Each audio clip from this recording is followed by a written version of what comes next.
साथियों नमस्कार, मैं हूं नीरज पटेल और आप देख रहे हैं नेशन जनमत। मोदी राज में वैसे तो विभिन्न संवैधानिक संस्थाओं पर पीएम मोदी के निजी हथियार के तौर पर इस्तेमाल होने के आरोप लगे, लेकिन सबसे ज्यादा बदनामी ईडी यानी कि इन्फोर्समेंट डायरेक्टरेट यानी प्रवर्तन निदेशालय को मिली। विपक्ष के तौर पर सबसे ज्यादा ईडी का दुरुपयोग करके उसको डराने धमकाने के आरोप लगे।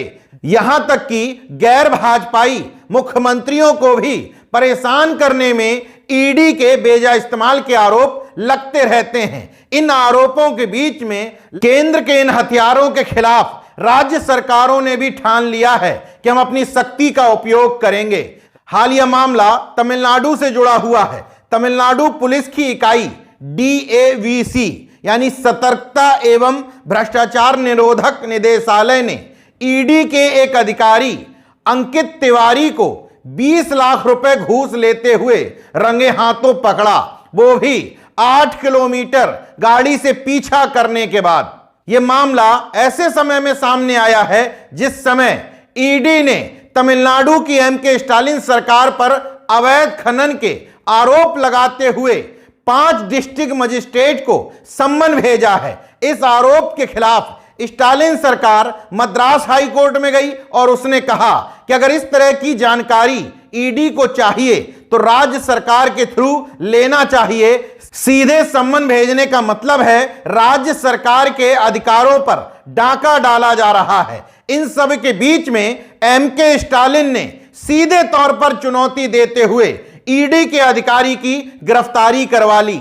मानो यह संदेश देने की कोशिश की जा रही हो कि जबरन हमें ईडी से, CBI से, इनकम टैक्स से डराया धमकाया जाएगा तो हम राज्य सरकार की शक्तियों का उपयोग करना जानते हैं। आपको याद होगा राजस्थान विधानसभा चुनाव शुरू होने से ठीक पहले मुख्यमंत्री अशोक सिंह गहलोत के पुत्र, राजस्थान कांग्रेस प्रदेश अध्यक्ष समेत तमाम कांग्रेस के नेताओं के यहां ईडी की छापेमारी शुरू हो गई थी।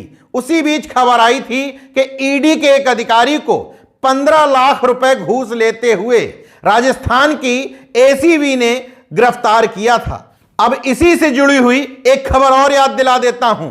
ममता बनर्जी ने कुछ दिन पूर्व सीधे सीधे मोदी सरकार को चुनौती देते हुए कहा था, अगर वे वजह हमारे मंत्रियों को जेल में डाला गया, तुम 4 मंत्रियों को जेल में डालोगे तो हम बीजेपी के 8 नेताओं को पश्चिम बंगाल में जेल में ठूंस देंगे। सीएम ममता बनर्जी का स्पष्ट तौर पर मोदी सरकार पर आरोप था कि हमें कमजोर करने के लिए जबरन हमारे विधायकों को जेल में ठूंसा जा रहा है।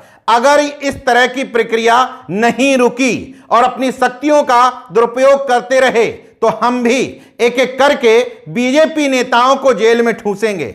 अब हैरत की बात देखिएगा, बीजेपी के नेताओं ने कहा कि ममता बनर्जी सीधे तौर पर धमकी दे रही हैं, अपनी ताकत का गलत इस्तेमाल करने की बात कर रही हैं। तो बीजेपी के शिखर पुरुषों से और अंधभक्तों से सवाल कि इसकी शुरुआत किसने की? जब जब विपक्ष के नेताओं को दबोचना हुआ तब तब ईडी, इनकम टैक्स, CV का दुरुपयोग किया गया।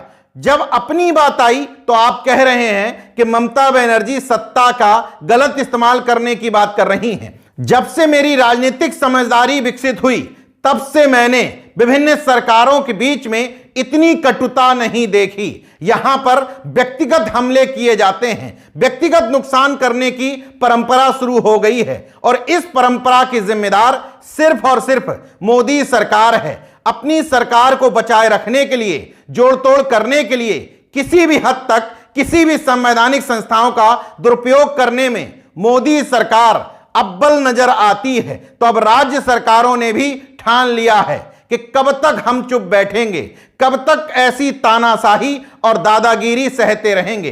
राज्य सरकारों की जो शक्तियां हैं उनका इस्तेमाल करके हम केंद्र सरकार की विभिन्न एजेंसियों को मुंहतोड़ जवाब देंगे।